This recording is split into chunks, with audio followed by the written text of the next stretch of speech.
Yes, नमस्ते सबको। कहाँ हम लोग पेज नंबर 137 तक आए थे फ्राइडे को। यहाँ से आगे पढ़ेंगे। हम लोग बॉडी के एक एक पार्ट्स और बॉडी के एक एक पार्ट्स के एक एक प्रॉब्लम्स को लेकर बात कर रहे हैं, और इस प्रॉब्लम्स का क्या मतलब होता है और उसको कैसे सुलझाया जाता है। ये दो चीज हम बात कर रहे हैं एक एक चीज के साथ। ऑलराइट, तो पेन और एक्सीडेंट और इसके बारे में हमने पढ़ा। अब हम आते हैं एनोरेक्सिया बुलीमिया। एनोरेक्सिया यानी भूख न लगना, बुलीमिया यानी पेट में कुछ भी नहीं रहना। Okay, is denying the self life, an extreme form of self hatred. खुद को आहार आप अपने ही शरीर को, अपने ही तन को, अब खुद को आहार आप देने से नामंजूर कर रहे हो, आहार देने से मना कर रहे हो, यानी कितना खुद के विरुद्ध में द्वेष होगा कि खुद को ही तुम खाना नहीं खाने देते। Alright, food is nourishment on the most basic level. Why would you deny yourself nourishment? Why would you want to die? ये तो ये कहना हुआ कि भाई मैं मरना चाहती हूँ, मैं जीना ही नहीं चाहती। ओके, इसलिए शरीर आहार को रिजेक्ट कर रहा है। What is going on in your life that is so awful that you want to get out completely? ऐसे तो आपकी जिंदगी में क्या हो रहा है कि आप बिल्कुल वहां से बाहर निकल जाना चाहते हो, आप वो जिंदगी को ही रोक देना चाहते हो। Right, so that is the question. Now, self hatred is only hating a thought you have about your self. इसको अंडरलाइन करो। ओके, अगर आपके पास किताब है तो खुद को द्वेष करना ये एक सिर्फ और सिर्फ एक विचार है। जी जी। કયા પેજ ઉપર છે ગુજરાતીમાં? ગુજરાતીમાં ખબર નહીં, પણ આપણે લાસ્ટ ચેપ્ટર કરી રહ્યા છે ધ બોડી, એમાં આપણે એક્સિડન્ટ પગ પતી ગયા, એક્સિડન્ટ પતી ગયું, હવે એનોરેક્સિયા પર છીએ આપણે। 166. 166 લ્યો, હંસાબેને કીધું। ऑलराइट, ओके, चलो। सो देखो, हाँ, ये sentence self hatred is only hating a thought you have about your self. Alright, मैं खुद से द्वेष करती हूँ ये एक विचार है, मैं खुद से प्यार करती हूँ ये एक विचार है। हमारे ये you can heal your life workshop में मैं बार बार वही बात कर रही हूँ। विचार नहीं करना है, महसूस करना है। जो महसूस करते हैं वो रहता है, जो विचार करते हैं, विचार अगला उनका वाक्य है, थॉट्स कैन बी चेंज्ड। विचार बदले जा सकते हैं। हम प्रेम से द्वेष पर, द्वेष से प्रेम पर, love to hate and hate to love, हम कभी शिफ्ट होते हैं हमें क्या पता भी नहीं चलेगा। इतनी सहजता से हमारा मन हमारी पूरी आदतों, पुरानी आदतों को ऊपर उठाता है, और हम पहले की तरह ही 4-8 दिन जब तक वर्कशॉप हो रहा है, थोड़े दिन सजगता है, तब तक वर्किंग चालू रहता है। उसके बाद में हम बैक टू स्क्वायर वन, पहले जैसे थे वैसे वहां पे पहुंच जाते हैं। तो अगर खुद का द्वेष है तो ये द्वेष ये एक विचार है, इस विचार को हम बदल सकते हैं। What is so terrible about you? ऐसा तो आपके अंदर क्या बुराई है कि आप खुद से द्वेष कर रहे हो? Were you reared in a critical family? क्या आपके कुटुंब में हमेशा आपकी निंदा की जाती थी? Did you have critical teachers? या कोई, क्या आपके गुरुजन ऐसे थे, आपके स्कूल कॉलेज के टीचर्स ऐसे थे जो हर पल तुम्हारी निंदा करते थे? Did your early religious training tell you that you were not good enough as you are? अब ये है ना, क्रिश्चियन कम्युनिटी में अनफॉर्चुनेटली बच्चों को ये काफी बोलते हुए हम सुनते हैं कि you have committed a sin, you are a sinner and God will punish the sinners. तो आप पापी हो, आपने पाप किया है, ये बोला जाता है, सहजता से भी बोला जाता है। क्या आपने ये बात को बहुत बार सुना है? So often we try to find reasons that make sense to us for why we are not loved and accepted just as we are. और कई बार हमारा मन रोता है, पूछता है, इतनी बुरी हूं मैं? क्या कोई मुझसे प्रेम नहीं कर सकता? क्या मेरा स्वीकार इस भरी दुनिया में कोई नहीं करता? क्या मैं ही खुद का और खुद पे प्रेम नहीं कर सकती, खुद का स्वीकार नहीं कर सकती? Because of the fashion industry's obsession with slenderness, many women who have as their main messages, I am not good enough, what's the use, will use their body as a focal point for self hatred.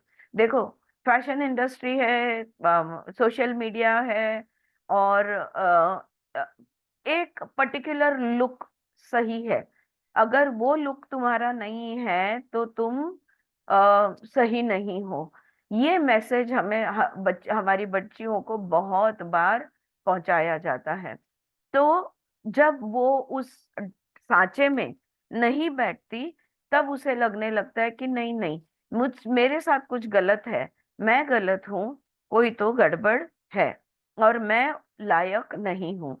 So often we try to sorry I am not good enough, what's the use. तो जाने दो, प्रयत्न करके भी क्या फर्क पड़ने वाला है। Will use their bodies as the focal point for self-hatred. On one level, they are saying, if I were only thin enough, then they would love me, but it doesn't work, right? एक तरफ वो कहते हैं, अगर मैं पतली होती तो सब लोग मुझसे प्यार करते, अगर मैं पतली होती तो मैं अच्छी दिखती, अगर मैं पतली होती तो ये होता वो होता। जो पतले हैं वो बोलते, अगर मैं थोड़ी मोटी होती तो मैं मुझ में ताकत ज्यादा होती। हाँ, जैसे हमारी एक पार्टिसिपेंट, उसने मन में ठान ली है कि क्योंकि मेरा बॉडी स्लेंडर है, क्योंकि मैं पतली हूँ, मुझ में ताकत नहीं है, मैं काम नहीं कर सकती। हा, आपण म्हणतो ना की काय, कार्तिक काय म्हणतात, सडपातळ आणि काडी पैलवान, काडी पैलवान. काडी पैलवान नाही, पण मग काटक. काटक, हा, काटक. हं. काटक काटक असलं तर ताकद जास्त असते, कमी नसते, है ना? तो अगर स्लेंडर बॉडी है तो स्ट्रेंथ का और बॉडी के वेट का, सच में देखा जाए तो कोई बड़े बड़े मोटे लोग हैं जो अपने पैरों पे इतने हल्के हैं, इतने सुंदर डांसर्स है, हर टाइप का डांसिंग करते हैं, वो कैसे कर पाते हैं फिर, राइट? तो ऐसा कुछ होता नहीं है।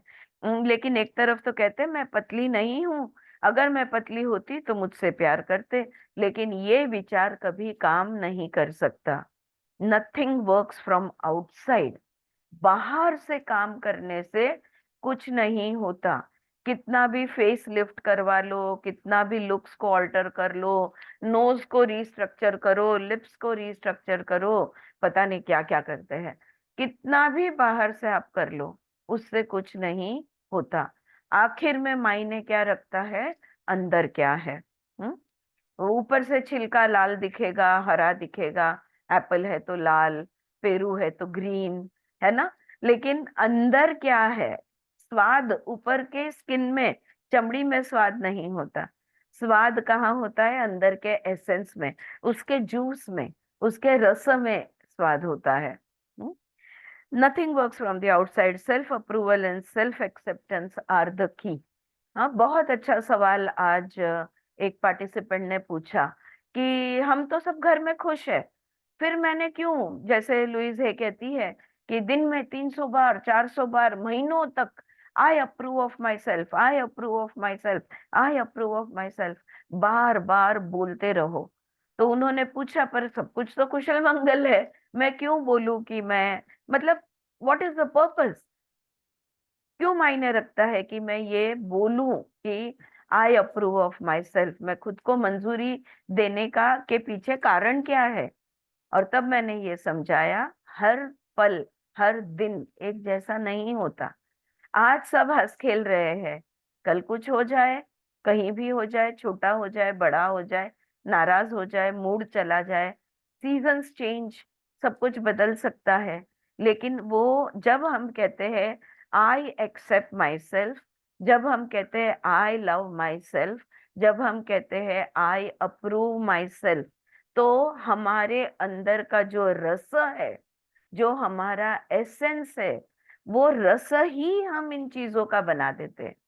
फिर कितनी भी सुनामियां आए या नहीं आए, और जब हमारा रस इतना शुद्ध, इतना प्योर है, तब कोई सुनामी नहीं आती, कोई प्रॉब्लम नहीं आते, सब कुछ मरते दम तक कुशल मंगल रहता है, ऑल रिमेन्स वेल।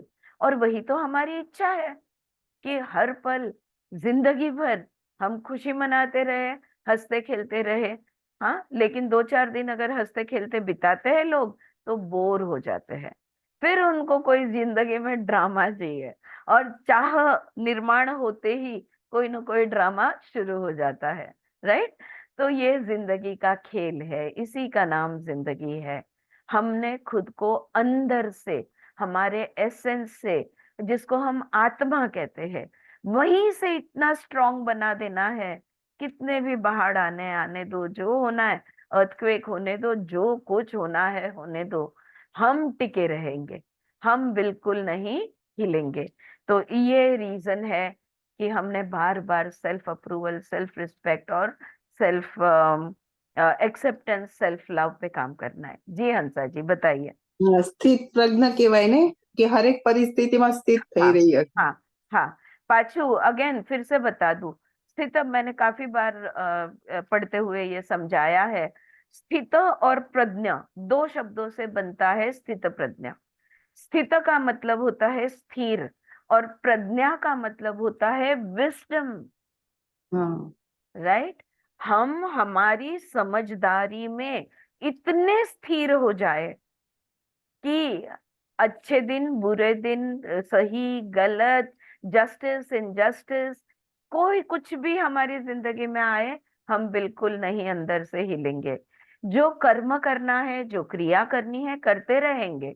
एक्शन जो लेनी है, लेते रहेंगे। जो थिंकिंग करना है, जो प्लानिंग करना है, जो एनालिसिस करना है, सब करते रहेंगे।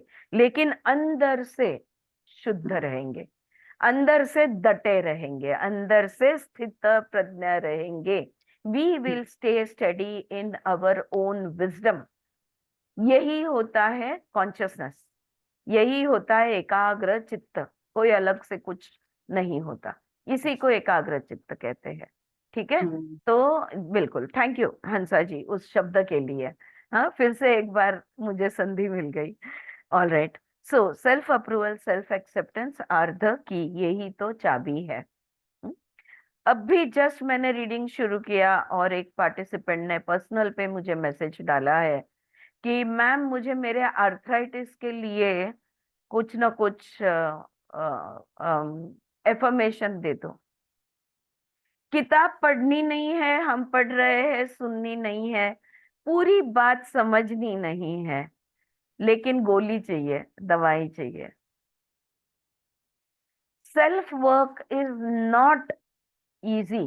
You want somebody else to do the work। मैं लाख दे दूं एफर्मेशन, और वो मुझ पर मेरा मान सम्मान रखते हुए, मुझ पर प्यार है इसलिए वो बोलने भी लगे, क्या काफी होगा? नहीं होगा।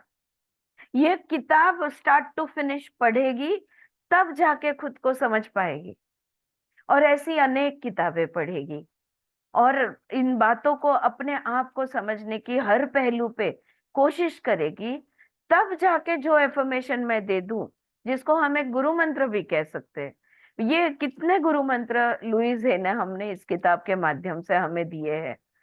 इसी को तो गुरु मंत्र कहते हैं। और क्या होता है गुरु मंत्र? और अगर ये मंत्र अगर ऐसे ही सोचे समझे बगैर बोल ले, क्या लगता है कितना दिन विश्वास टिका रहेगा? है ना? सेल्फ वर्क बहुत इंपॉर्टेंट है। और हम आ गए हैं आर्थराइटिस पे। ऑलरेडी हमने आर्थराइटिस का देख लिया कि जो लोग बहुत ज्यादा अपनी और दूसरों की निंदा करते हैं, दूसरों को और खुद को क्रिटिसाइज करते हैं, कई लोग बोलते हैं मैं तो खूब बहुत प्यार करती हूँ, दूसरे गलत है। वो गलती करते हैं तो उनकी उनकी गलती मैं निकालूं तो आप बोलोगे क्रिटिसाइज कर रही हूँ। बिल्कुल, फिर क्रिटिसाइज के वो लायक है। क्रिटिसिज्म आ कहाँ से रहा है?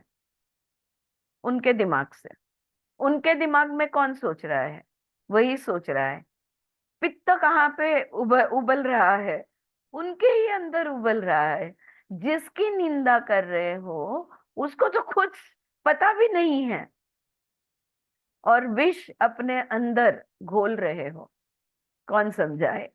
हाँ, arthritis is a disease that comes from a constant pattern of criticism. बहुत मतलब मैं पता नहीं मुझे क्यों ये ऐसे लोग मेरे जीवन में आए हैं। शायद मुझे ये लेसन सीखने की जरूरत थी, मुझे ये ऑब्जर्वेशन, ये समझने की जरूरत थी। मुझे बिल्कुल क्रिटिसिज्म पसंद नहीं है और क्रिटिसाइज करने वाले लोग ही मेरे लाइफ में क्यों आए। हाँ, और थैंकफुली अभी नहीं है। वही क्रिटिसाइज करने वाले लोग अब मुझे कहते हैं कि यार तुझसे हमने कुछ सीखा, कि जाने दो, दूसरे क्या कर रहे हैं ये नहीं देखेंगे।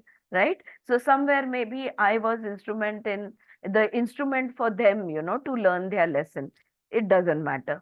All right. So arthritis is a disease that comes from a constant pattern of criticism.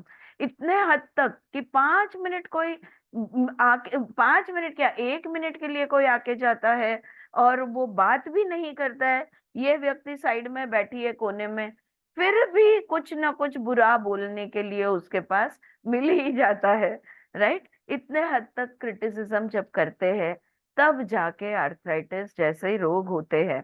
First of all criticism of the self and then criticism of other people. और देखो, जिंदगी एक मिरर है, आईना है। जब तुम दूसरे की क्रिटिसिज्म कर रहे हो इसका मतलब ये हुआ कि तुम खुद को बिल्कुल पसंद नहीं करते। एक्चुअली दूसरे की हम क्रिटिसिज्म करते हैं तो हम खुद को क्रिटिसाइज कर रहे हैं। दूसरे की निंदा कर रहे हैं इसका मतलब हम खुद की निंदा कर रहे हैं। दूसरे पे प्यार कर रहे हैं तो इसका मतलब खुद पे प्यार कर रहे हैं। जो भी हम दूसरे पे करते हैं वो एक्चुअली हम खुद पे कर रहे हैं। इसी को कहते हैं मिरर। जिंदगी एक मिरर है, जिंदगी एक माया है, तो सच्चाई दिखाने वाली ये माया है। Alright? So arthritic people often attract a lot of criticism because it is their pattern to criticize. Ma'am अब जी जी मनीषा बताइए।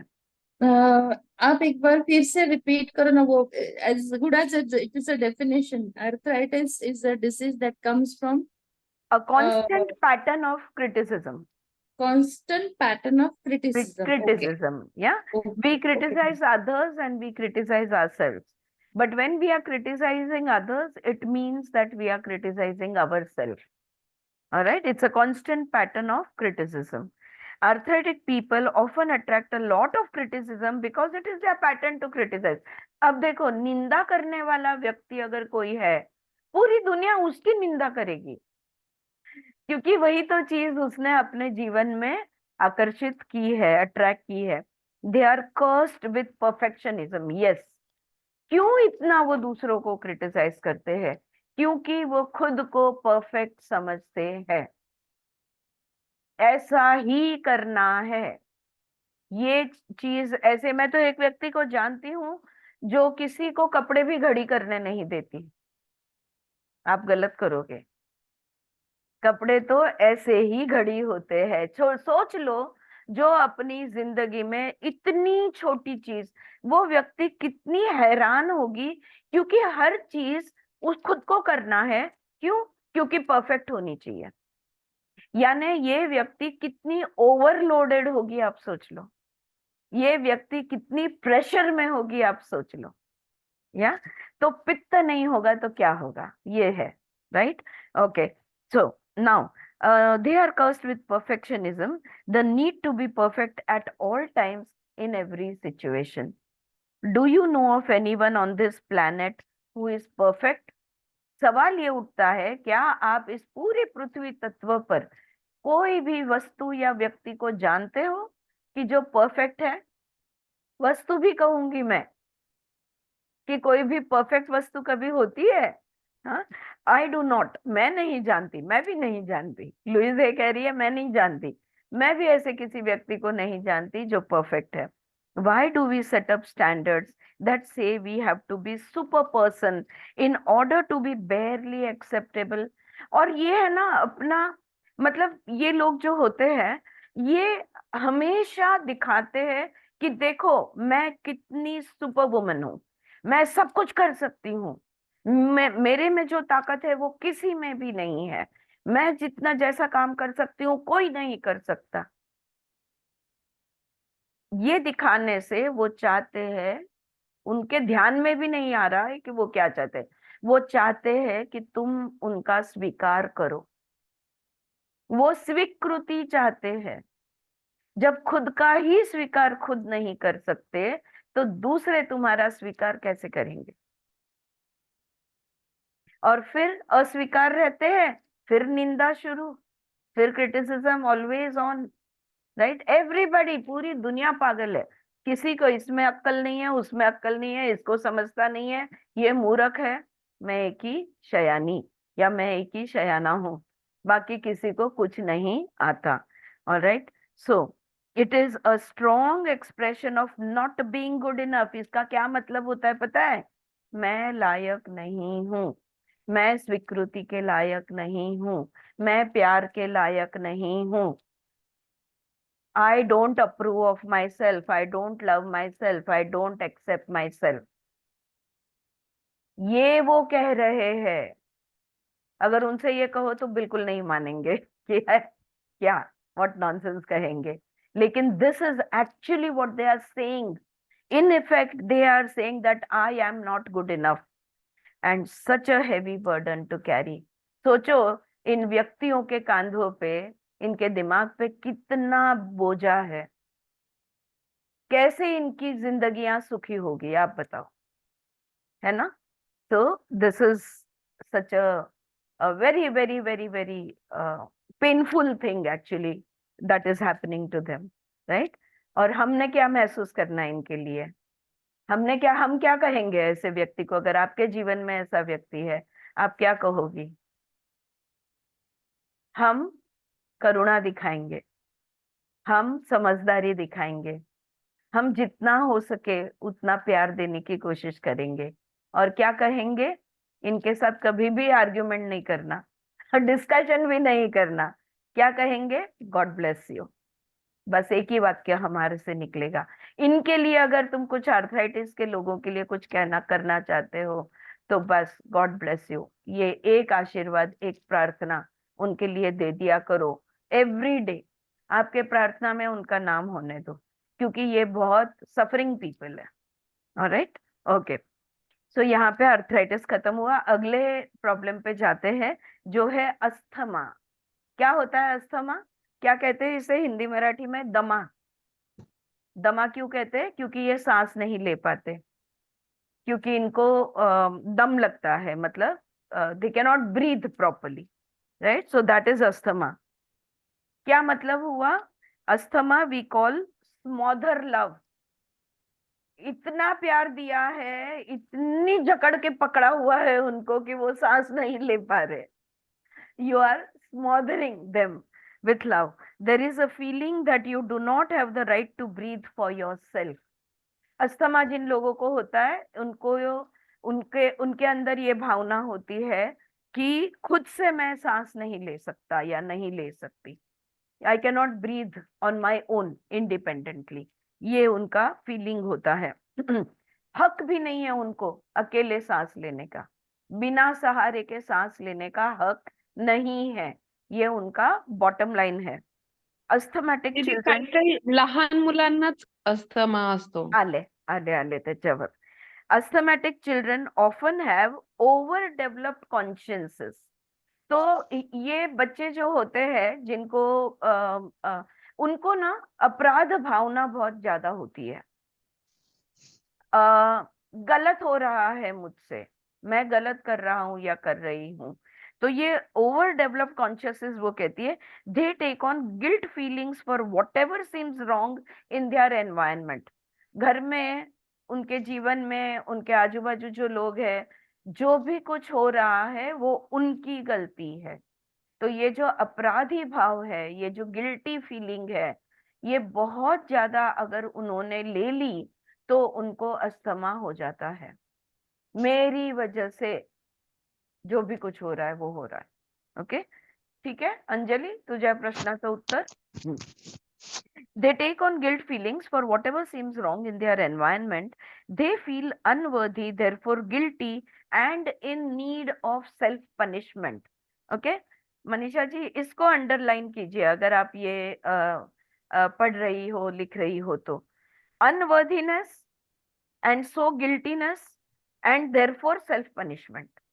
श्रृंखला में आता है ये जी. Actually, it would be like any respiratory problem. It can be any respiratory problem. yes. Yes, it can be.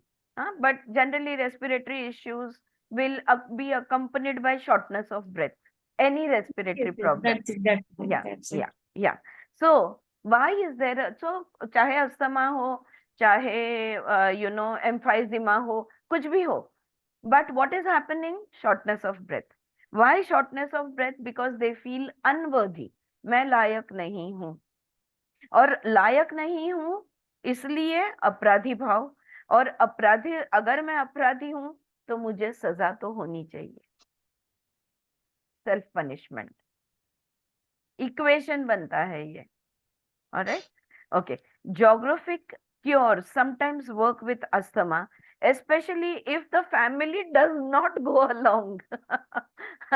Bombay में मैं पली बड़ी वहां पे हूँ, तो ह्यूमिड क्लाइमेट है. ओके, और जब एक व्यक्ति को मैं जानती थी जो केरला से आई थी वहां पे, और उसको अस्थमा की बहुत तकलीफ होती थी बॉम्बे में, इसलिए वो दिल्ली चली गई. और दिल्ली जाने के बाद वहां पर उनका अस्थमा का प्रॉब्लम बहुत कम हो गया, काफी हद तक. तो डॉक्टर्स ये समझ चुके हैं कि अगर ह्यूमिड क्लाइमेट से निकालकर ड्राई क्लाइमेट में इनको डाला जाता है तो इनका अस्थमा का प्रॉब्लम कम हो जाता है. लेकिन एक बात ख्याल रहे, वो व्यक्ति जिसके आसपास बाकी के जो व्यक्ति है, जो वातावरण है, जो एनवायरनमेंट है, और उस एनवायरनमेंट में के वजह से उनको ये नॉट गुड इनफ फीलिंग है, गिल्टी फीलिंग है, अनवर्दीनेस है, उस एनवायरनमेंट से वो हट जाएंगे. उनके पूरा कुटुंब तो नहीं जा सकता उनके साथ. तो अगर वो रीलोकेट होते हैं, हेडेक पीछे छोड़ देते हैं, तो फिर प्रॉब्लम रिझॉल्व हो जाता है. Gate my point? आलं लक्षात? जागा बदलली पण माणसं पण तर बदलली ना. Alright, so psychology plays over here. Anyway, usually asthmatic children will outgrow their dis-ease.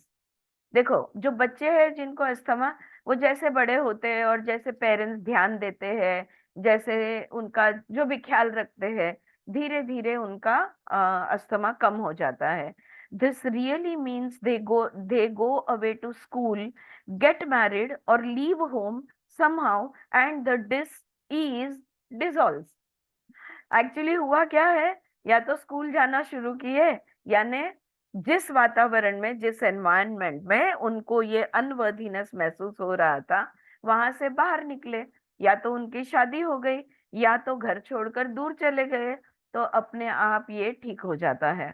Oftentimes later in life, an experience will happen that pushes an old button within them and they have another attack. पर जड़ से ये निकला नहीं है. हो सकता है जीवन में फिर से वैसी परिस्थिति जब आएगी, तब ये पुरानी बीमारी फिर सर उठाएगी. When that happens, they are not really responding to the current circumstances, but rather to what used to go on in their childhood. देखो, ये एक डिफेंस मैकेनिज्म है. हमारे शरीर में काफी बार हम बीमारियां लाते हैं, डिस-ईज लाते हैं, क्योंकि हम खुद को बचाना चाहते हैं. वस्तु, व्यक्ति, विषयों से हम खुद को बचाव करना चाहते हैं, खुद की बचाव.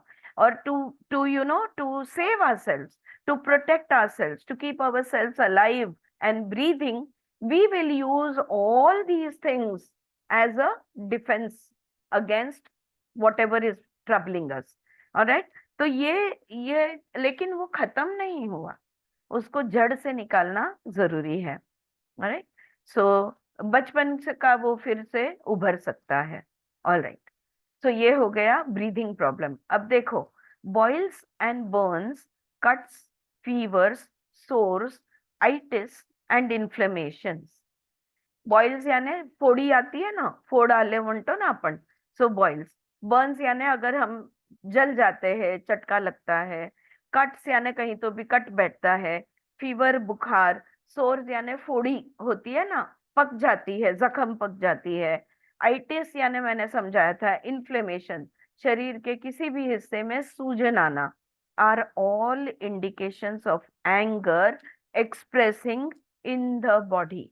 ये सारी चीजें आपको, आप अब यहाँ पे हम लोग सब स्त्रियां ज्यादा है। देखो कभी कभी ऐसा होता है, 2-3 दिन लगातार हमें चटके बैठते रहते हैं। या तो तवा लग जाता है गरम, या कुकर लग जाता है, या कढ़ाई गरम लग जाती है, या हाथ पे कुछ गरम गरम गिर जाता है। 2-3 दिन ऐसे होते हैं कि बहुत सारे हमें चटके बैठते हैं, क्योंकि उस समय हमारे जीवन में ऐसा कुछ हो रहा है जिसके जिसको हमारी अंदर से प्रतिक्रिया क्रोध की बनी हुई है। हम गुस्से में है। जब भी क्रोध होगा ये चीजें होती है, या सब्जी काटते हाथ कट गया, ये सारी चीजें होती रहती है।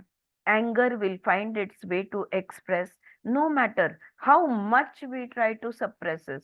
देखो, एक प्रतिक्रिया गुस्से के को लेकर कॉमन है।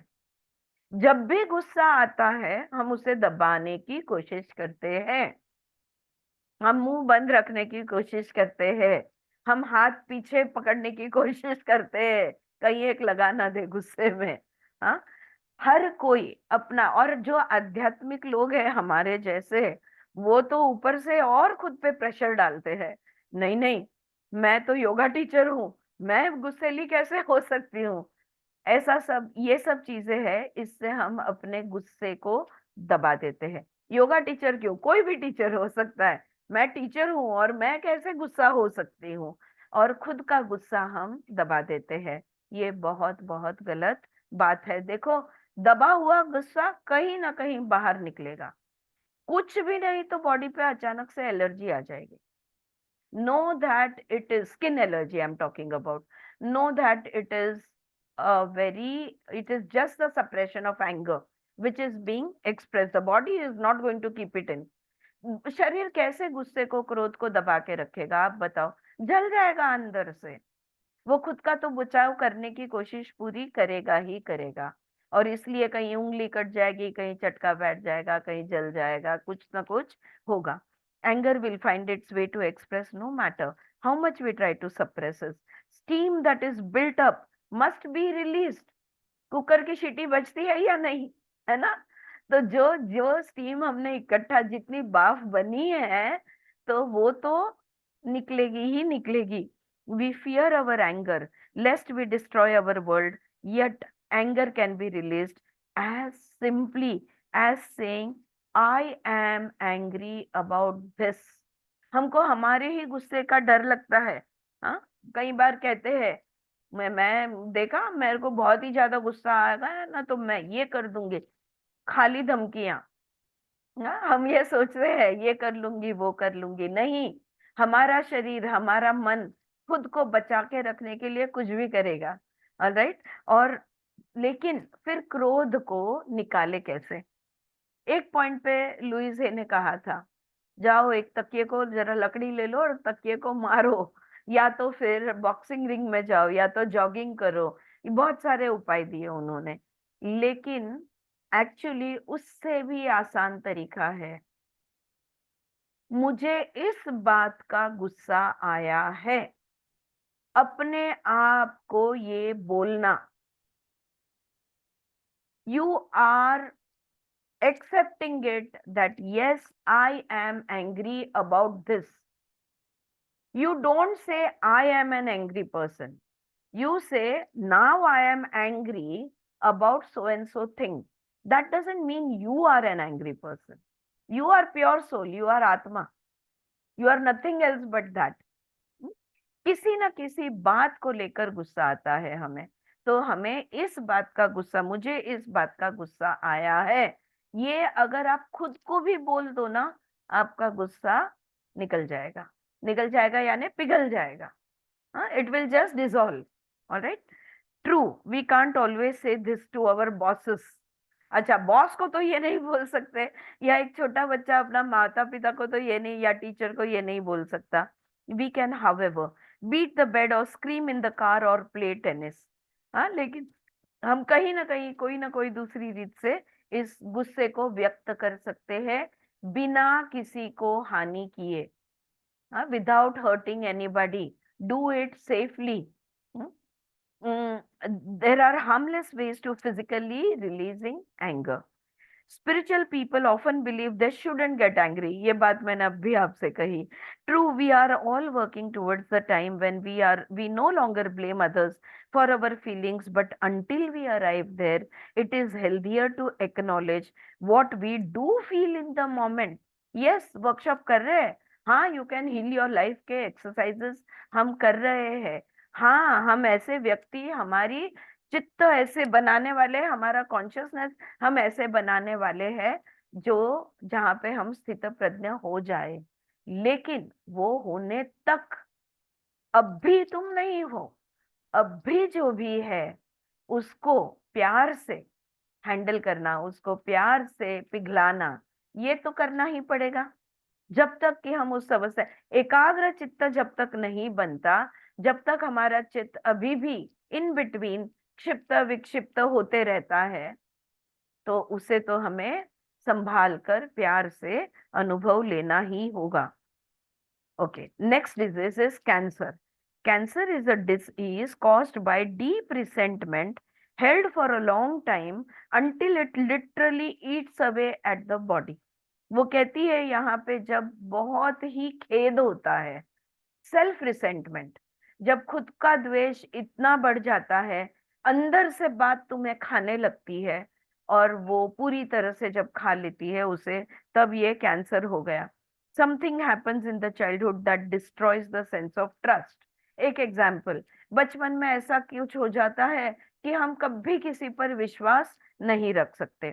This experience is never forgotten, and the individual lives with a sense of self-pity, finding it hard to develop and maintain long-term meaningful relationships. देखो, ये अनुभव कभी भूल नहीं पाते कि ऐसा अनुभव हुआ है, और हम and then we is not forgotten, and हम खुद की दया करते रहते हैं, सेल्फ पिटी में हम रहते हैं, और इस वजह से, और किसी पे भी भरोसा नहीं कर सकते. जब किसी पे भरोसा नहीं कर सकते, तभी हम लंबे समय चलने वाले संबंध भी नहीं बना सकते, और जब संबंध नहीं बनते तो finding it hard to develop and maintain long-term meaningful relationship. Because of that belief system, life seems to be a series of disappointment. और ये हमारी मान्यता बन जाती है. ऐसी मान्यता हो जब है अंदर, जब हम ऐसी मान्यता में है, क्या लगता है हमारे अनुभव उस मान्यता के मैचिंग ही होने वाले हैं. बार बार हमें ऐसे लोग मिलेंगे जिनमें हम निराश हो जाएंगे, डिसअपॉइंट हो जाएंगे. हम कभी किसी के साथ कोई टिकने वाला संबंध, टिकाऊ संबंध नहीं बना पाएंगे. क्यों? क्योंकि हमारा विश्वास ही नहीं है. A feeling of hopelessness and helplessness and loss permeates the thinking, and it becomes easy to blame others for all our problems. फिर हम इतने निराश हो जाते हैं, हमें लगता है कि हम असहाय है, हेल्पलेस है, होपलेस सिचुएशन हमारी है. इसके वजह से अब जब खुद की सिचुएशन होपलेस है, हेल्पलेस है, तब इंसान क्या करेगा? जो भी गलती है दूसरे की है, वो हमेशा खुद की सेल्फ प्रोटेक्शन में वो दूसरे को ही ब्लेम करते बैठेगा. People with cancer are also very self critical. और जिनको कैंसर होता है, ये खुद की बहुत निंदा करते हैं, खुद की गलतियां बहुत निकालते हैं. To me, learning to love and accept the self is the key to healing cancer. वो कहती है, मैं इतना जानती हूँ, अगर खुद से प्यार करते हो, अगर तुम खुद को स्वीकार करते हो, तो कैंसर जैसे रोग बिल्कुल ठीक हो जा सकते हैं. अरे, तो ये एक यहाँ पे खत्म हुआ. अगला, ओवरवेट. ज्यादा वजन होना, इसका क्या मतलब बनता है? Overweight represents a need for protection. अगर हमारे पास कोई छोटी चीज है जो बहुत नाजुक है, हम क्या क्या करते हैं? पहले उसे एक कापूस में, मतलब कॉटन में रैप करेंगे, फिर हम उसे एक कपड़े में रैप करेंगे, फिर हम उसको एक शायद प्लास्टिक लगाएंगे ऊपर से ताकि वो गीला गलती से भी कुछ उसको लग ना जाए, फिर हम उसे एक पर्स में डालेंगे, छोटा पाउच में डालेंगे, फिर वो पाउच किसी लॉकर में या किसी डब्बे में डालेंगे, फिर हम उसको किसी लॉकर में डालेंगे। वजन ज्यादा होना यानी हमारे अंदर खुद को बचाने की जरूरत महसूस करना। सेल्फ प्रोटेक्शन जिनको कम है, वो जो जिनको लगता है कि नहीं मैं वल्नरेबल हूँ, मुझे सुरक्षता की जरूरत है, ऐसे लोग का वजन बढ़ता है। वी सीक प्रोटेक्शन, किन चीजों से हम सुरक्षित रहना चाहते हैं? We seek protection from hurts, दुख से खुद को बचाना चाहते हैं। स्लाइड्स, दूसरे हमारी टॉन्ट मारते हैं, निंदा करते हैं, उससे हम बचाना चाहते हैं। क्रिटिसिज्म, अब्यूज, कोई शाब्दिक मार देता है, कोई शारीरिक मार देता है, कोई भावनिक मार देता है, इस मार से हम बचना चाहते हैं। सेक्सुअलिटी, हम जो भी हमारी स्त्री तत्व या हमारे पुरुष तत्व है, इसको जब हमें डेंजर महसूस होता है, तो इस सेक्सुअलिटी को बचाने के लिए भी हम हमारा वजन बढ़ाते जाते हैं। एंड सेक्सुअल एडवांसेस, अगर मैं मोटी हूं तो दुनिया के हिसाब से मैं अच्छी नहीं दिखूंगी, फिर कोई मतलब जेंडर का व्यक्ति मुझ पर नजर नहीं डालेगा। हाँ, अगर मैं एक लड़की हूं तो कोई लड़का मेरी तरफ नहीं देखेगा। नहीं, मैं नहीं चाहती कि कोई लड़का मेरी तरफ देखे। For a fear of life in general and also specifically, जिंदगी से ही खुद का बचाव करना चाहते हैं। कितनी चीजें हैं जिससे हम खुद का बचाव करना चाहते हैं, जिसके वजह से हम वजन बढ़ाते जाते हैं। हमें ऐसे लगता है अगर लेयर्स ज्यादा होगा और किसी ने दुख दिया तो दर्द अंदर तक नहीं पहुंचेगा, तो शरीर एक एक थर बढ़ाते जाता है। We just simply want to protect ourselves from any sort of hurt from anywhere. All right? Take your choice. जो आप देखो, अब आप देख लो, कह रही है वो, कि किस चीज से अगर आपको लगता है। अनफॉर्चुनेटली और एक बात मैंने ऑब्जर्व की है कि ये जो हमारे हाइट वेट एज चार्ट होता है ना, इसको हम मैच नहीं कर पाते। अगेन, ये एक स्टैंडर्ड है जो हमें एप्लीकेबल नहीं है। जैसा मैंने कहा, मोटा से मोटा व्यक्ति बिल्कुल फुगे की तरह हल्का हो सकता है, वो डांस कर सकता है, वो स्विमिंग वो कुछ भी कर सकता है, right? So basically we have to see why if. तो ये एक बात कहनी है मुझे कि दूसरों के हिसाब से तुम खुद को मोटा मत बोलो। कई बार मेरे पास ऐसे क्लाइंट्स आते हैं जो बोलते हैं मैम मेरा वजन ज्यादा है, पर मुझे लगता है उनका वजन बिल्कुल सही है। अगर वो 20 साल के या 30 साल के या 40 साल के या 50 या 60 साल के हैं, उसके हिसाब से शरीर की रचना बदलेगी, और शरीर के रचना के साथ वेट का डिस्ट्रीब्यूशन बदलेगा। वेट का डिस्ट्रीब्यूशन बदल गया, हम अलग दिखेंगे। और जब हम अलग दिख रहे हैं, इसका मतलब ये नहीं है कि हम मोटे हैं। तो सच्चाई को जानो, कहने की बात क्या है, व्हाट इज योर ट्रुथ? आपकी सच्चाई क्या है?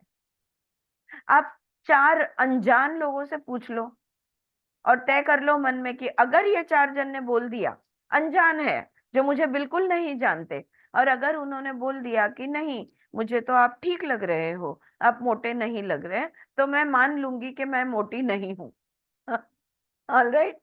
और फिर तब तो जाके मानो, ये मैं कहना चाहती हूँ। हाँ जी, मनीषा जी बोलिए। But again, why he got approval from anyone else? That is what I'm saying, because we are in the wrong belief. We don't trust ourselves. And that is why I approve of me. I approve of myself is even more important. Basically, आपका wait कुछ भी होने दो, ये दिमाग में आएगा ही नहीं कि मैं मोटी हूं या पतली हूं। मैं जो भी हूं सही हूं। इस क्षण शरीर के, समझो मेरा एग्जाम्पल, शरीर के 60 साल शरीर जिया है इस पृथ्वी तत्व पे। 60 साल के हिसाब से मेरी शरीर रचना, स्ट्रक्चर, सब कुछ रहने वाला है। अंदर से क्या महसूस हो रहा है? Are you feeling light? Do you have plenty of energy to work? Even बच्चों को लेकर ये बात बहुत पूछते, नहीं यार ये तो खाता ही नहीं। अरे लेकिन वो एक्टिव कितना है वो तो देखो। tremendously active the child is, and the parents are worried कि no, diet is not enough, this is, if the child is active, healthy, running around, जब उसको भूख लगे जितनी लगे खाने दो, वरना मत खाने दो, इट्स ओके। घड़ी के हिसाब से खाना नहीं देना है, नहीं every 2 hourly feed, 4 hourly feed. The child's body knows what it needs. It will take on its own if you allow it to. हम उनको अलाउ ही नहीं करते कि वो खुद की चॉइसेस बनाए, या but anyway. So again in general and specifically, so what is it? अगर आप सच में वेट मोटे हो, सच में आपका वेट ज्यादा है, जिसके वजह से आपकी एक्टिविटी में, आपके कामकाज में अड़चन हो रही है, प्रॉब्लम आ रहे हैं, अगर ऐसा कुछ है तो फिर आप देखो कि किस चीज से खुद का बचाव करना चाहते हो, जिसकी वजह से आपने एक्स्ट्रा लेयर्स अपने बॉडी पे ऐड कर रखे हैं। देख लो किस चीज से बचा रहे हो खुद को, और वो चीज को रेजोल्व कर दो। अपने आप वजन कम होगा। कोई डाइटिंग, कोई एक्सरसाइज, ये वो, ये कुछ भी ये करोगे तो ही होगा, ऐसा कोई चीज नहीं है। ये डाइट करोगे, सारे डाइट्स फेल होते हैं, सारे डाइट सक्सेस होते हैं। कोई कोई चीजें टेम्पररीली सक्सेसफुल होती है और बाद में फेल हो जाती है। बहुत सारे, इसमें कोई स्टैंडर्डाइजेशन नहीं है।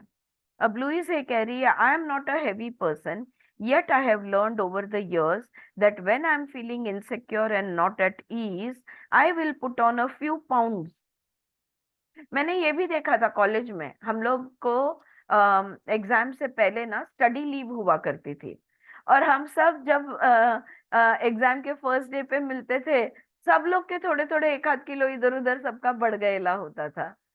You are studying, brain is using up energy, you are going to eat more before study. It's okay, exam होते ही 2 किलोमीटर दौड़ लो, उतर जाएगा अपने आप, या मत दौड़ो तो भी उतर जाएगा, राइट? सो दिस इज, ये age, type of activity, emotional situation, physical situation, ये सब टेम्पररी होता है। ये बात को समझना हमें जरूरी है। लेकिन उस समय पे हम एक मान्यता, नहीं मैं मोटी हूं, ये मैंने मान्यता अगर बना ली, कोई भी ये मान्यता बना लेता है, तो फिर बाद में उधर से हिलना या उधर उसको बदलना मुश्किल हो जाता है। तो don't make it your life statement, okay, that I am an overweight person. तो यहाँ पे लुइस ये कहती है कि मैं वैसे मोटी नहीं हूँ, पर मैंने देखा है जब भी मुझे इनसिक्योर महसूस होता है या जब भी मैं स्वस्थ महसूस नहीं करती हूँ, थोड़ा वजन मेरा बढ़ जाता है। I will put on a few pounds.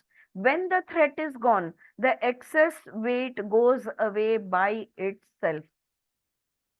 धोखा खत्म है।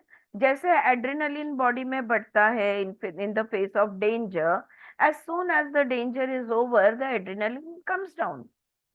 उसी तरह से जब कहीं से भी धोखा है, शरीर को, मन को, बुद्धि को, किसी भी एंगल से, तब हम वजन थोड़ा सा बढ़ जाएगा, वो धोखा चला जाएगा तो वजन कम हो जाएगा। प्रॉब्लम ये है कि कुछ कुछ थ्रेट्स, कुछ कुछ धोखे जिंदगी भर, बरसों तक रहते हैं और फिर हमारी सिचुएशन बदलती नहीं। Alright, fighting fat is a waste of time and energy. Diets don't work. The minute you stop, the weight goes back up. Loving and approving of yourself, trusting in the process of life, and feeling safe because you know the power of your own mind make up the best diet I know of. वो कहती है कुछ भी आप बाकी कुछ भी कर लो, टेम्पररी आपको रिजल्ट मिलेंगे, फिर से वो वजन आ जाएगा वापस। क्या काम करेगा? खुद को प्यार करो, खुद को स्वीकार करो, जिंदगी पर, ब्रह्मांड पर भरोसा करो, trusting in the process of life and feeling safe because you know the power of your own mind. Okay, और मैं सुरक्षित हूँ, मेरे पास बुद्धि है, मेरे पास मन है, मेरे पास शरीर है, इतने साधन मेरे पास है, कर्मेंद्रिय है, ज्ञानेंद्रिय है, इतनी ताकतवर मैं हूँ, मेरे पास हर ताकत है, हर शक्ति है मेरे शरीर के अंदर, फिर मैं क्यों किसी से डरूं? जब इस बात को समझ जाएंगे, अपने आप वजन कम हो जाएगा। Go on a diet from negative thoughts. वो कहती है बेस्ट डाइट है नकारात्मक वाक्यों का डाइटिंग करना, जिंदगी से नकारात्मक वाक्यों को हटाना, and your weight will take care of yourself. पतले हो तो थोड़ा बढ़ जाएगा, मोटे हो तो कम हो जाएगा। जो भी आपका वेट का इश्यू है, ये बिल्कुल एग्जैक्ट वेट जो आपके लिए सही वजन है, वो वजन पर आप अपने आप आ जाओगे। Too many parents stuff food in a baby's mouth, no matter what the problem is. These babies grow up to stand in front of an open refrigerator saying, I don't know what I want whenever there is a problem. जब माता पिता बहुत वो बच्चे को feed करते रहते हैं ना, वो बच्चे को चाहिए या नहीं चाहिए, कंपल्सन, ये बच्चे जो है वो यहाँ कह रही है, बड़े होकर जब भी उनको प्रॉब्लम होती है, वो फ्रिज का दरवाजा खोलकर खड़े रहते हैं और कहते हैं क्या खाऊं, मैं नहीं जानता मैं क्या खाऊं, व्हाट शुड आई हैव। मैंने ये भी देखा है कि जब लाइफ सिचुएशंस ऐसी होती है जहाँ पे मन में बहुत ज्यादा किसी भी विषय को लेकर, चाहे आध्यात्मिक ही हो, बहुत ज्यादा कंफ्यूजन है, क्लैरिटी नहीं है, तब भी हम फ्रिज में ढूंढते हैं कुछ ना कुछ खाने के लिए। और फिर अगर एक स्वाद हम ले लेते हैं, समझो बादाम 2 लेकर आपने खा लिए, फिर आपका मन करता है नहीं यार मैं स्वाद बदलती हूँ, फिर जाके एक आधी चॉकलेट खा ली, फिर लगता है नहीं यार ये तो बहुत ड्राई हो गया, फिर जाके एक अगर आपके पास कोई ठंडा कुछ पड़ा है तो 2 घोट उसके पी लेते हो। You keep trying. समटाइम्स कुछ 2 चने खा लिए, 2 क्या कहते हैं, फरसान खा लिया। You keep on having something or the other because you want that final exact taste in your mouth, but it is not coming. I see people doing this. ये मैंने observation से मैं ये share कर रही हूँ. All right. So these babies grow up to stand in front of an open refrigerator saying that I don't know what I want whenever there is a problem. All right. So और किसी को कुछ share करना है wait को लेकर? हाँ, this is international issue. Everybody wants to talk on weights and diets and exercises and what not. All right. हाँ बोल. मग जे मुलं बाय बर्थच हेवी असतात, मग ते मागून घेऊन आलेले असतात इन्सिक्युरिटी. त्यांना शिकवायला पाहिजे स्वतःवर प्रेम करणं. हे जर ते शिकून गेले ना की मग ते नॉर्मल वेट वर येऊन जातात. You're right. हाँ स्वाती, हाँ बोल. आपण नॉर्मली बघतो की एका ठराविक वयानंतर आपल्याला सुटलेली माणसं दिसायला लागतात. तेच आहे ना, म्हणजे इनसेक्युरिटी त्यांच्यात जास्त वाढत गेलेली आहे. इनसेक्युरिटी आहे, कंडिशनल बिहेवियर आहे, शरीर स्वतःकडे दुर्लक्ष करणं आणि स्वतःकडे इतरांकडे जास्त लक्ष देणं, एकटेपणा जाणवणं, अचानक मुलं मोठी झाली, आता रिटायर झालो, आता करायला काय नाही, एकटेपणा जाणवणं हे असू शकतं. आणि बऱ्याचदा काय होतं की शरीराची ऍक्टिव्हिटी बदलली आणि मेटाबॉलिझम स्लो होऊन जातं, म्हणजे चयापचय क्रिया स्लो होऊन जाते, पण खाणं तेवढंच चालू ठेवतो. तेवढंच आहे. अग्नि कमी झाली आतली, हाँ अंदर की जो अग्नि है ये कम हो गई, हमारी। सवयी अब हमने हाँ। कम खाना चाहिए, लेकिन हम आदत से उतना ही खाते रहते हैं जो पहले से खाते आए हैं। इसको कंडीशनिंग कहते हैं, बिहेवियरल कंडीशनिंग। तो और इस आरती बहन, अग्नि अग्नि अग्नि ज्यादा हो तो? वही होता है ना, अग्नि ज्यादा हो तो फिर तुम्हारा डाइट उस हिसाब से, अगर अग्नि के हिसाब से तुम्हारा डाइट होगा तो कभी भी वजन इधर उधर नहीं होगा। मुझे ऐसा ही होता है, मैं खाना खाती हूँ, तीन हाँ चार जी। घंटा सब स्वाहा, खाली हाँ हो जाता है पेट। हाँ, तो आपका मेटाबॉलिज्म शायद हाई रहेगा, तो हम्म। खाओ, मजे करो। मैं खाती हूँ। मैंने बहुत साल तक सब सोचा कि सब कुछ हाँ छोड़ दिया, सब कुछ, हाँ, और जब छोड़ा ना तभी मेरा बॉडी लेवल में आ गया। लेवल में आ गया, देखो वही सब ये कुछ जो थे कि आपका वजन क्यों इतना कम हो गया है, तो बोला सब छोड़ा नहीं इसके लिए। इसके लिए सही बात है, सही बात है, बिकॉज हम लोग कंडीशन, हम लोग वो ब्रेन इधर से जब हम सोचकर हमारा माइंड यूज करते हैं ना किसी भी चीज को निर्णय लेने के लिए, तभी ये प्लस माइनस सब गड़बड़ होती है। महसूस क्या कर रहे हो, खुद को जानो, खुद को पहचानो। मन क्या बोल रहा है उसको मत सुनो, खुद को यथार्थ ज्ञान, दर्शन करो अपने खुद का। जब खुद का दर्शन करेंगे तो पता चल जाएगा क्या है और क्या नहीं। सही बात है। All right. सो अब हम अगले प्रॉब्लम पे जाते हैं। अगला प्रॉब्लम है पेन, दर्द। शरीर में कहीं भी दर्द होना, सर का दर्द, पेट का दर्द, पीठ का दर्द, पैरों का दर्द, हाथ का दर्द, शोल्डर पेन, रिस्ट पेन, कहीं भी पेन होना, pain of any sort to me is an indication of guilt. Underline कर लो, सच बात है। इसके और डीपर रिसर्चेस, और ये तो इनके बाद बहुत डीप में लोगों ने इसका रिसर्च और स्टडी किया हुआ है। हाँ, मैं कुछ ऑथर्स के आपको एंड पे नाम दे दूंगी, जिनके जो, या लिंक्स को ऐसे ही बता दूंगी कि जहां पर उनके रिसर्च स्टडीज आप पढ़ पाओ। So pain for of any sort to me is an indication of guilt. जब आप अपराधी भाव अपने अंदर रखते हो, तब जाके दर्द को आमंत्रित करते हो। Guilt always seeks punishment, and punishment creates pain. अपराधी हूं, सजा मुझे मिलनी चाहिए, सजा दर्दनाक होती है। फिर से वही equation, chronic pain comes from chronic guilt.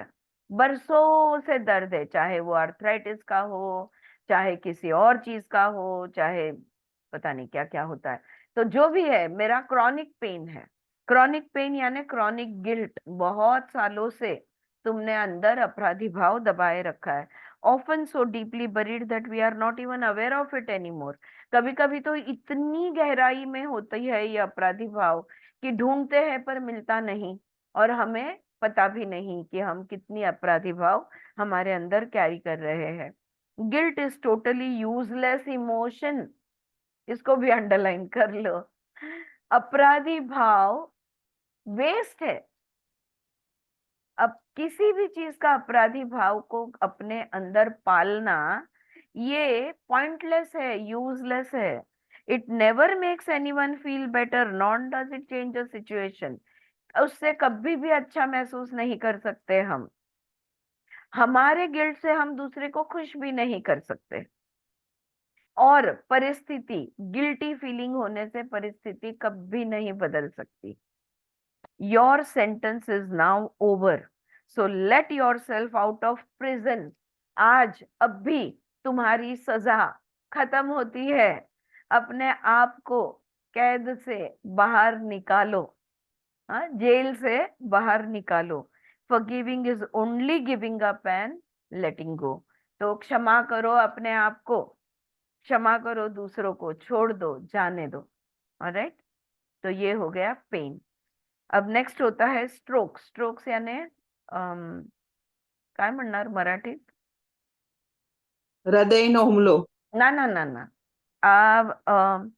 हाँ, हृदय न हो सके पण ब्रेन नो हमलो। स्ट्रोक हाँ। बोला तो पक्षाघात. पैरालिसिस का अटैक बोलते हैं ना। हाँ, हाँ, हाँ. उसकी बात हो रही है। काय म्हणालीस? पक्षपात, बरोबर ना? पक्षपात. हाँ, पक्षपात, राइट, पक्षाघात. बरोबर आहे। पक्षापात. पक्षाघात, पक्षाघात. घात, घात. घात, ओके हाँ। ओके स्ट्रोक, पक्षाघात ठीक है, पक्षाघात चलो आ गया ध्यान में। सो स्ट्रोक्स आर ब्लड क्लॉट्स। कब होता है पक्षाघात? ठीक है, ओके माधवी, थैंक यू। कब होता है पक्षाघात? कब होता है ये पैरालिसिस का अटैक कब आता है? जब ब्रेन में खून की गांठ कहीं जाके अटक जाती है, क्लॉट कहते हैं जिसको। तो वो खून जो है वो कहीं तो भी ब्रेन में अटक जाता है। Congestion in the blood stream in the area of brain, cutting off the blood supply to the brain, जिसके वजह से ब्रेन को ब्लड सप्लाई नहीं मिलता, किसी न किसी रक्त गांठ के वजह से ब्रेन सप्लाई नहीं मिलता, और तब जाके स्ट्रोक होता है। अब देखो इसको कैसे समझेंगे। The brain is the computer of the body. देखो ये ऑलरेडी हमने सीखा कि ब्रेन जो है ये कंप्यूटर है, हार्ट जो है ये पंप है, और खून में क्या बहता है? आनंद, हैप्पीनेस, जॉय। हाँ, blood is joy. The veins and the arteries are channels of joy. और हमारी जो रक्तवाहिनियां है, जो ब्लड वेसल्स है, ये चैनल्स है उस आनंद को बहने के लिए। Everything works under the law and the action of love. अगर प्यार बह रहा है तो खुशी बह रही है, और अगर खुशी बह रही है तो खून अटकेगा कैसे?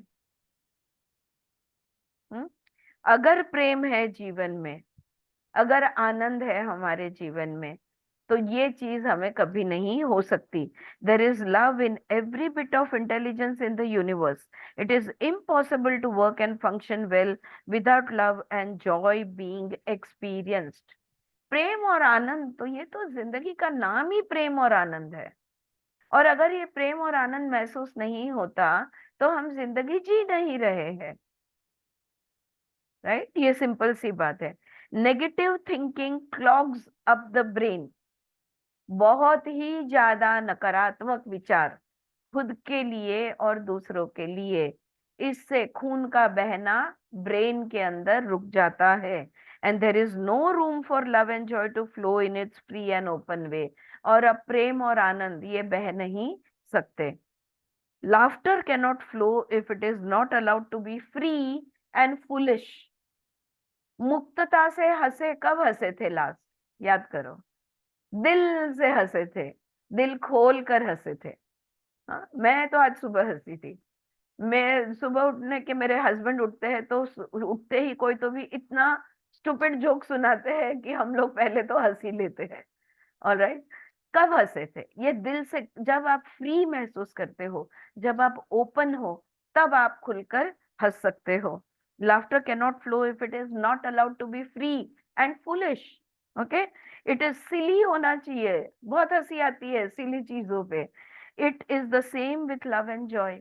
वही तो बात प्रेम और आनंद की भी है। Life is not grim unless we make it so. जिंदगी कोई सीरियस बिजनेस नहीं है। इतना सीरियसनेस, आज ही उन्होंने मुझे कुछ ओशो का कोई शॉर्ट क्लिप सुनाई। तो जिंदगी सीरियस होने के लिए नहीं है। इतना गंभीर क्यों हो भाई, है ना? थोड़ा हंसो, थोड़ा मुस्कुराओ, थोड़ा मजा करो, आनंद लो जिंदगी का, right? Life is not grim unless we make it so, unless we choose to look at it in that way. कोई कोई लोगों को हंसना बहुत मुश्किल होता है उनके लिए, धीर गंभीर ऑल द टाइम। और आध्यात्म में धीर गंभीरता ले आए तो फिर मजा ही कहाँ रहा। आप देखते हो सदगुरु कैसे हंसते हैं, पूरा पेट हिलता है उनका हंसते समय। Alright, a spiritual guru is true guru if they really can laugh with their hearts. I have seen Niranjanananda Swami laughing. I have seen Sarvapriyananda ji laughing. They laugh with complete freedom. जी हंसा जी, बताइए।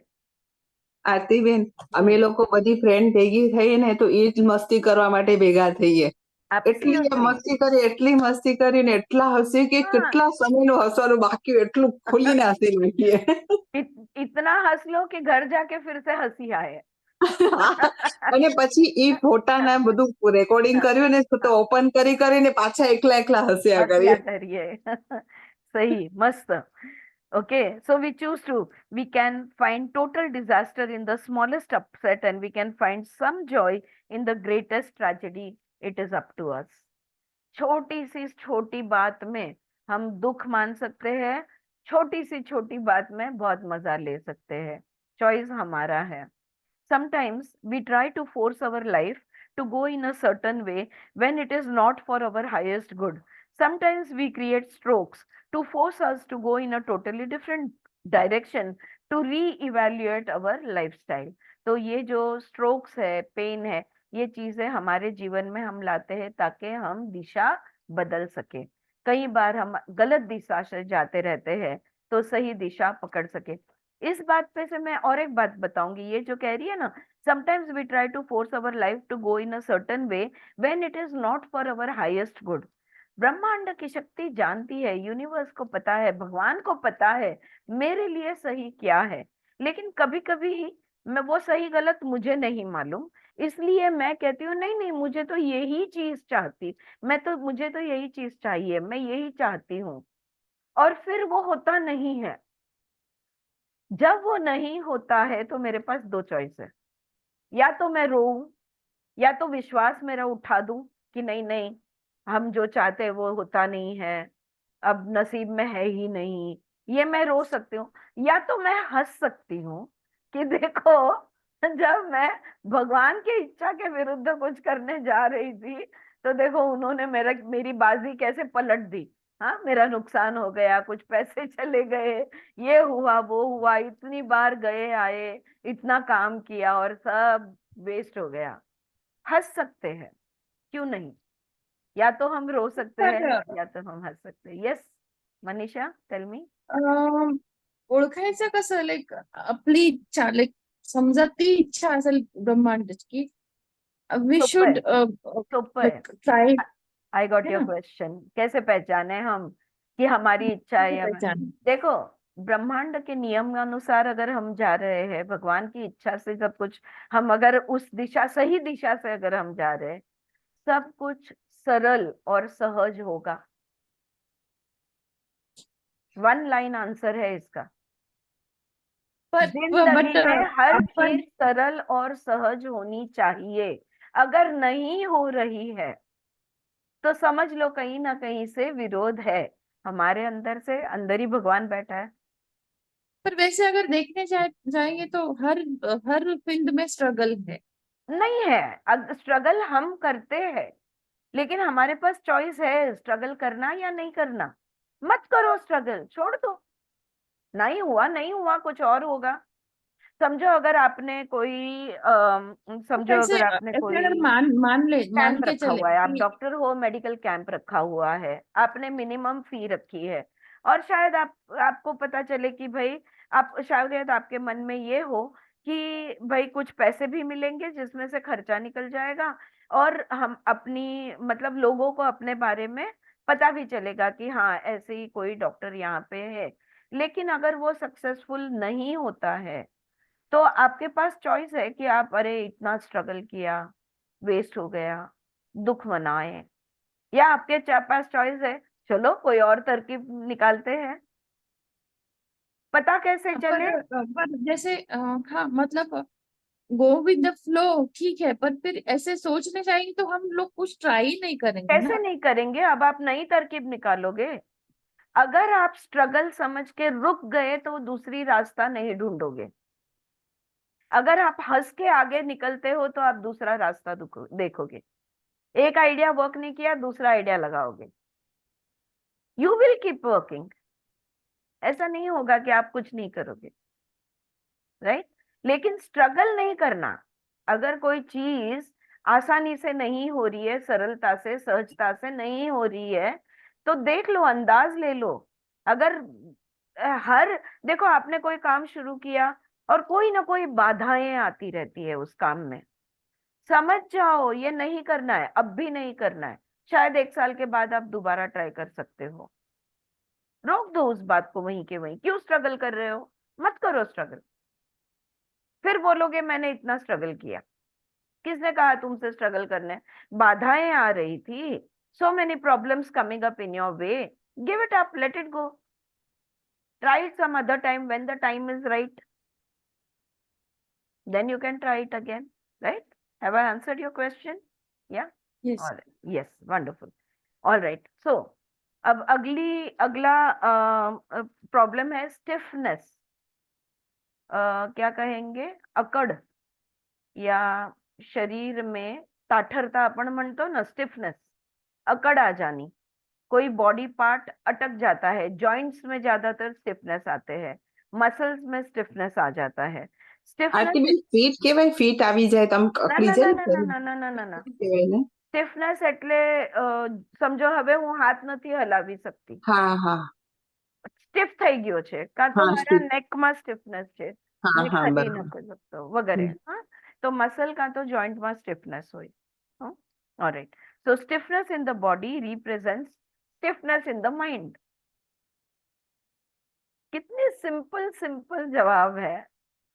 मन को खुला करो, शरीर खुल जाएगा, जोड़ खुल जाएंगे, स्नायु खुल जाएंगे. मन को अटकाया तो कहीं ना कहीं बॉडी पार्ट, अरे मेरे कमर में ना लचक आ गई है, मैं हिल नहीं पाती हूँ, मेरा घुटना स्टिफ हो गया है, बेंड नहीं हो सकता, मैं वज्रासन में नहीं बैठ सकती.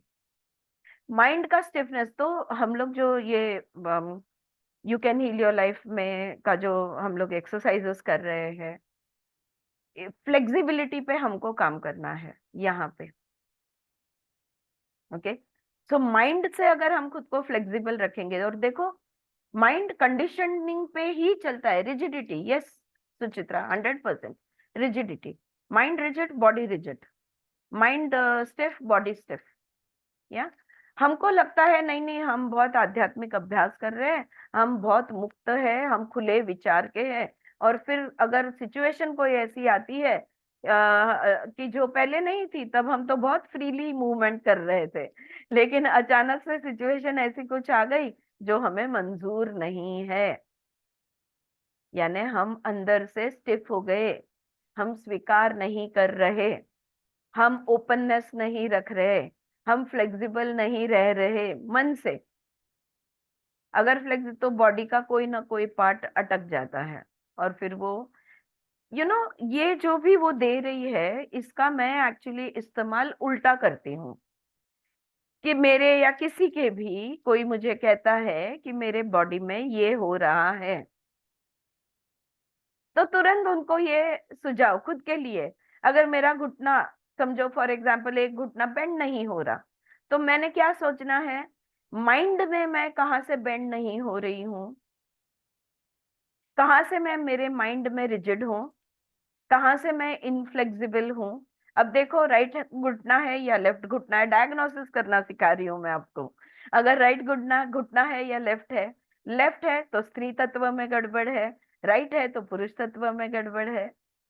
कितना आसान है डायग्नोसिस करना. यानी मेरे रिसीविंग या मेरे गिविंग में गड़बड़ है. अगर राइट नी है तो मेरे गिविंग में मैंने जितना देना चाहिए मैं दे नहीं रही, वहां का जो पुरुषार्थ है वो पूरा नहीं हो रहा. द मिनट मैं दे दूंगी, जब द मिनट मैं आई am not giving away, the minute I give in my knee will bend. करके देख लो. ये मैंने प्रैक्टिकली देखा हुआ है, खुद के साथ भी दूसरों के साथ भी. All right. So stiffness in the body represents stiffness in the mind. Fear makes us cling to old ways. क्यों हम पुरानी आदतें नहीं छोड़ते, पुरानी मान्यताएं नहीं छोड़ते, क्यों हम नए विचार के नहीं बनते, क्यों वही पुरानी जो बचपन से हमारे पे जो संस्कार किए गए हैं उन्हीं विचारों को क्यों पकड़ के रखते हैं? क्योंकि हम बदलने से डरते हैं. लेकिन you are not answerable to anybody. It is your life, it is your daughter's or son's or husband's life. Nobody has anything to do with it. It's nobody's business, it is your business, right? And you do the best you can with it. You are being flexible. If you are flexible, everything will turn out well. सब कुछ सही होगा. All right? Okay. Thank you. Yeah.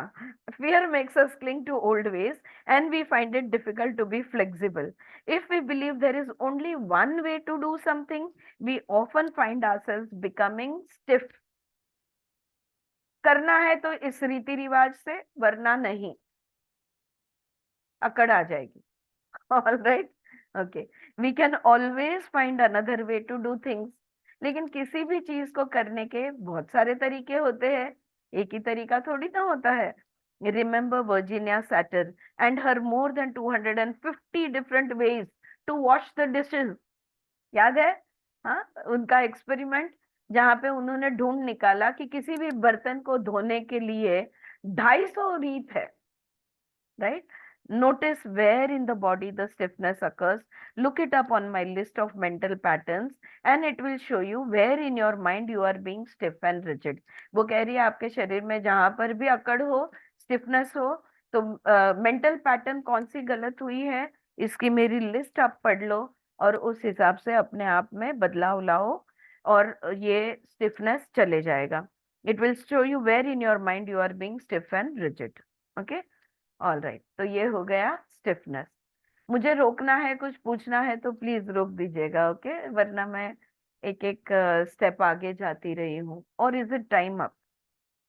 Oh, it's time up. All right. Next है surgery. એક જ પાનું છે એક- બાકી. ના, થઈ નહીં જશે થાય, આજે. નહીં થાય. આરતીબેન, ઓલો તમે હા. ઘૂંટણનું કહેતા હતા ને, હા, તો લેફ્ટ ઘૂંટણ ને રાઈટ ઘૂંટણ વાળું, તો ફિમેલ અને મેલ વાળું, તો એ તો આપણે પછી બોલવું હોય તો શું બોલવા હોય જોઈએ, એમ કે કદાચ એવું કંઈક દુખે કરે તો? શું કરવું જોઈએ એ હું હા. તમને કહું. તો તમારો સમજો ફોર એક્ઝામ્પલ તમારો લેફ્ટ नी દુખે છે, हाँ. डाबो घुटन दुखे છે, तो उसका मतलब ये हुआ कि आप दूसरों से ले नहीं रही है. अगर कोई तुम्हें, मतलब तुम बहुत काम है, तुम्हें कोई मदद ऑफर करता है, तुम मना कर देती हो. तुम्हें कोई चीज, वस्तु, पैसे की जरूरत है, आइडिया की जरूरत है, कोई ऑफर करता है, तुम मना कर देते हो. जब तुम रिसीविंग मोड में नहीं होते ना, तभी लेफ्ट नी में स्टिफनेस आ सकती है. और तुम्हारा जिद है कि नहीं, ये मैंने ही करना है. और घुटने हमें चलने में आसानी लाते हैं. तो हाँ. घुटने का फंक्शन क्या है? ऊपर से लेफ्ट साइड यानी रिसीविंग में गड़बड़ है, ये देख लो और गिव इन करो, ले लो मदद. रिसीव करना सीखो. अगर कोई बोले ला मैं थोड़ा सा तेल बिल लगा देती हूँ, तो नहीं नहीं रहने दो, जाने दो, वो तो ठीक हो. नहीं, लगा लो. એ બીજાની સેવા લઈ લેવાની થોડી. લઈ લેવાની. હા, અને રાઈટ વાળું હોય તો સોરી. રાઈટ ઘૂંટણ દુખતું તો હોય તો? દેવામાં તમે અચ્છા. હિચકિચાઓ છો, તમે દઈ નથી હા. ગયા. હા, એ left side is receiving, right side is giving.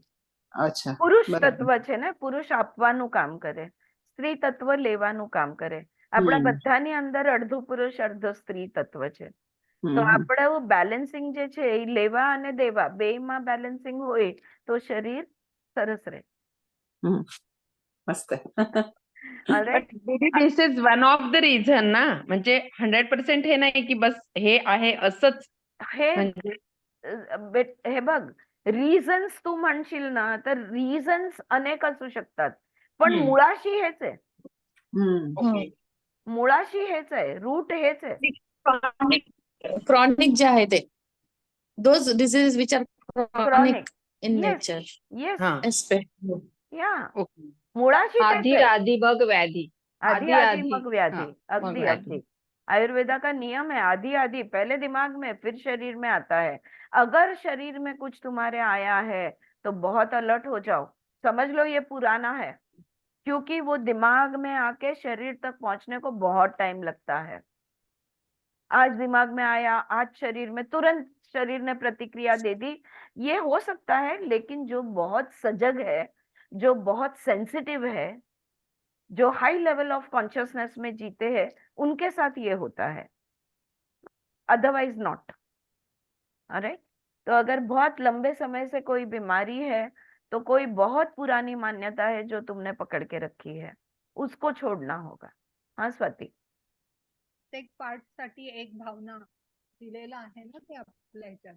Yes. जसं ते खांद्यासाठी जबाबदारी आहे यस आणि तसं आहे ना यस, हर बॉडी पार्ट का एक फंक्शन है, उस फंक्शन के हिसाब से रिस्पॉन्सिबिलिटी बनती है, इमोशन वहां पे आता है, राइट। अब हमने घुटने की बात की, लेकिन एडी ले लो आप, बहुत लोगों को हील में पेन होता है।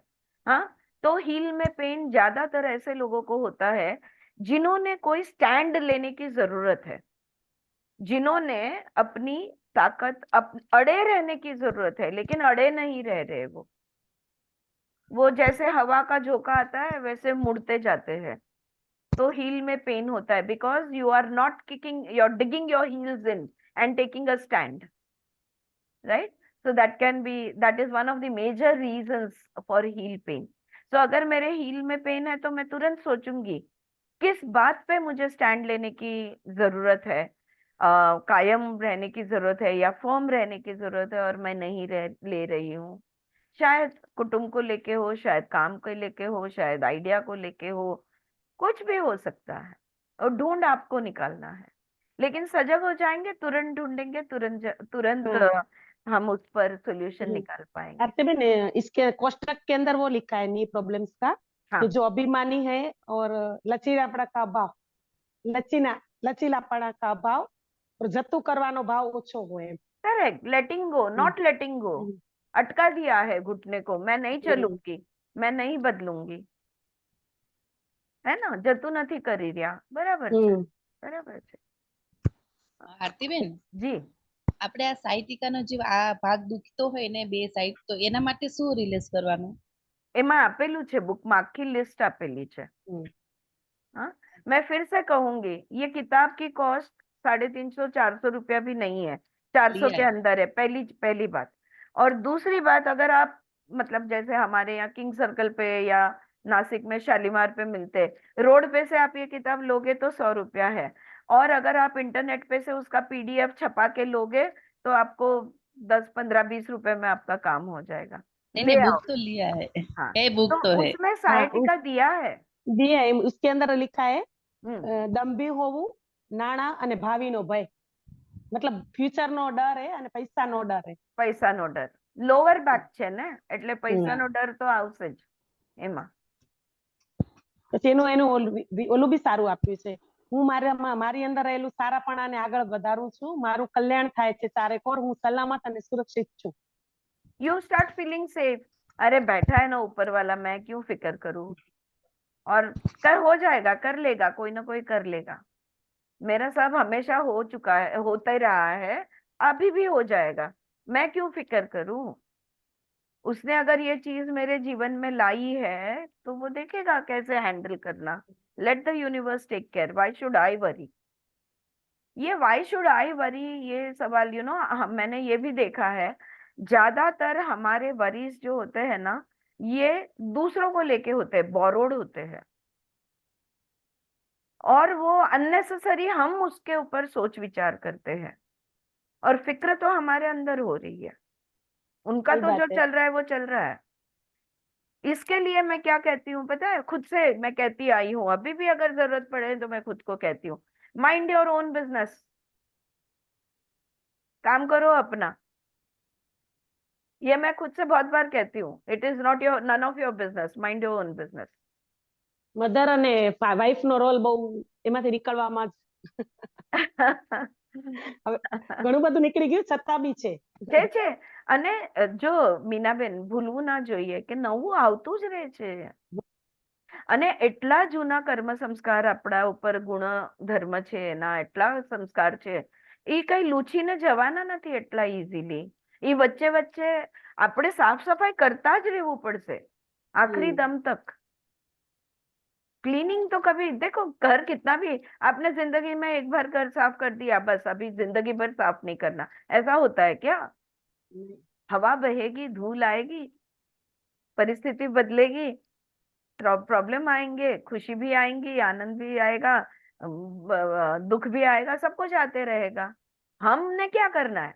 हम अपना काम करते रहेंगे, हम अपनी साफ सफाई करते रहेंगे, मेडिटेशन करते रहेंगे, शुद्धि क्रियाएं हमारी चालू रखेंगे, बिना मुझे ये अच्छा लगता है, मुझे ये बिल्कुल अच्छा नहीं लगता, बिना कोई भाव रखे, न्यूट्रल मोड में अपने खुद को रखना सीखो। उसी को जो हंसाबेन बोल रही थी, स्थित प्रज्ञा, समझदारी से स्थित रह रहे हम। मैं समझ चुकी हूँ, स्थिर रहना है मुझे, कुछ भी हो जाए आने दो, मुझे आया ऐसा- है तो नहीं तो नहीं, मुझे जाना ऐसा लगता है इंस्ट्रूमेंट का शुद्धि हो रहा है, ऐसा लग रहा है है। माइंड और बॉडी। बिल्कुल, हम अपना काम करते रहेंगे यार, चलने दो, जो चल रहा है, जिसको जो करना है करने दो। Specially the person who is doing it is about the age of 21। 21 साल के उम्र में गवर्नमेंट ने तुम्हें ड्रिंक्स लेने की परमिशन दी है, सेक्स करने की परमिशन दी है, अडल्ट का जो भी जहाँ पे एंट्री चाहिए वहां पे तुम्हें एंट्री की परमिशन दी है। फिर उनके जिंदगी के निर्णय लेने का अधिकार क्या उन्हें नहीं है? 21 साल के ऊपर के लोगों को कुछ समझाने नहीं जाना। उनके चॉइसेस, उनकी रिस्पॉन्सिबिलिटी। जो तुम्हें एडवाइस देनी है 2 शब्द में दे देना। जैसे मैंने मेरे बच्चे को बोल दिया था कि भाई देखो, फिजिकली, इमोशनली, मेंटली खुद को सुरक्षित रखना तुम्हारा काम है। अगर तुम फिजिकली डिस्टर्ब हो गई, इमोशनली डिस्टर्ब हो गई या मेंटली डिस्टर्ब हो गई, तो हम बाकी के तीनों जन को दुख होगा, हम तीनों को तकलीफ होगी। तुम्हें तकलीफ हुई तो हम तीनों को भी, यानी मेरे पति, मेरा बेटा, हम तीनों को भी, हम एक कुटुंब है, हम तीनों को तकलीफ होगी। ऐसा कुछ भी नहीं करना जिससे तुम्हें तकलीफ हो, क्योंकि अगर तुम्हें होगी तो हमें होगी। बस, अब जाओ, जो करना है करो। सबको चॉइस है यार, सबको। लोग अपने 50 साल 60 साल के हस्बैंड और वाइफ की कंप्लेन देते हैं, भाई उनकी चॉइस है। Respect there choices, you can change their choices. जैसे तुम्हारी चॉइस है, तुम्हारा हक है वो, वैसे उनका भी हक है। तुमको उनका अगर पसंद नहीं है तो क्या करना, तुम खुद के लिए क्या कर सकते हो देख लो, स्वीकार करो और चलते रहने दो या छोड़ दो। या और भी 1000 तरीके हैं डील करने के। कोई भी आइडिया लगाओ जो जिससे तुम्हें अंदर से आनंद और प्रेम महसूस हो, वैसा करो। यू हैव टू फील का मेरे लिए मैंने बस यही तय कर लिया, हर पल मुझे अंदर से चैन और अमन, I have to be at peace. चल विचल, चल विचल, no nothing, I have to be at peace. હું મારા મનનો રાજા. હું મારા મનનો રાજા, मजा करूं। ऑलराइट, चलो रुकते हैं यहाँ पे। ऑलराइट, एक ओमकार बोलेंगे।